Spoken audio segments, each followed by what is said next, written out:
Any service dog has a right to be there. They are a part of our body.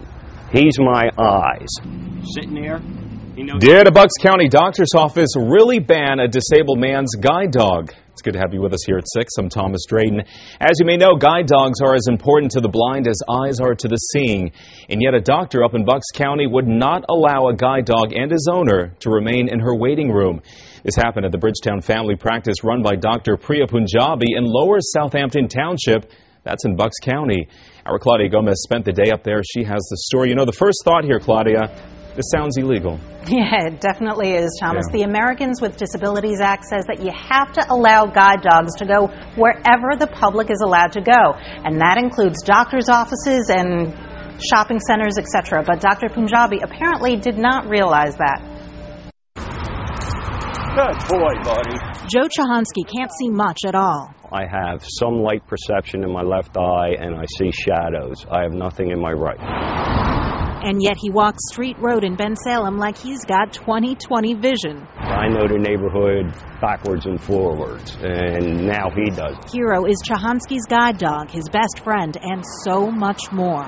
My independence. A relationship protected by federal law. These two are allowed to go anywhere together, and yet when they arrived here last week, he says Dr. Priya Punjabi told him, the dog is not allowed in the office. It is a pet.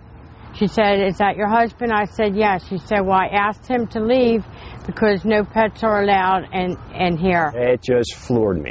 I said, "You got to be kidding me." It gets worse. Chahansky's wife had applied for Social Security benefits and needed a doctor's exam to qualify.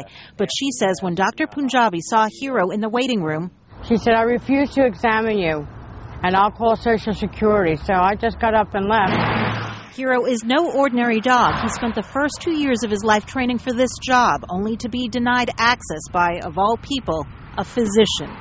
Any service dog has a right to be there. They are a part of our body. He's my eyes. We did, of course, try to talk to Dr. Punjabi, but our office assistant told us the doctor would have no comment now or in the future. Joe Chahansky says Dr. Punjabi did tell a police officer looking into the matter that she has a phobia about dogs. But under federal law, that is not a good enough reason to ban a guide dog, Thomas. Will any action be taken here? Well, probably not. There's an agency that will probably send a letter to Dr. Punjabi to notify her of what federal law is. But beyond that, there is a $500 fine, but it's not really enforced all that well from what we can tell. Certainly a lesson learned for the doctor. Our Claudia Gomez reporting tonight. Claudia, thank you.